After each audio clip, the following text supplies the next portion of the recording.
నమస్కారం. కొన్నేళ్ల క్రితం కొంచెం కంట్రోల్లోనే ఉండేది తమన్నా. ఈ మధ్య మాత్రం సినిమాల్లోనూ సీరియల్లోనూ చెలరేగిపోతూ అందాలు చూపిస్తున్నది. ఐటెం పాటల్లో టక్కున మెరుస్తూ సినిమాకి ప్రత్యేక ఆకర్షణ తీసుకొస్తున్నది. మొన్న మధ్య రజనీకాంత్ జైలర్ మూవీలో వాను కావాలయ్య అంటూ చేసిన హంగామా అంత తేలిగ్గా మర్చిపోగలమా? ఇప్పుడు మళ్ళీ అలాంటి హంగామాకే తెర లేపిందంట milky beauty Tamannaah. Balakrishna, KS Ravindra combination లో రూపొందుతున్న ఓ చిత్రంలో ఐటెం సాంగ్ లో నటించడానికి గ్రీన్ సిగ్నల్ ఇచ్చిందంట తమన్నా.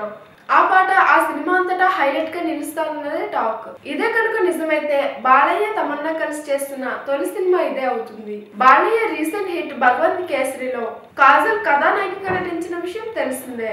ఇప్పుడు మళ్ళీ తమన్నా వంతు వచ్చిందన్నమాట. అయితే హీరోయిన్ గా కాదు, ఐటెం సాంగ్ కి మాత్రమే అని టాక్.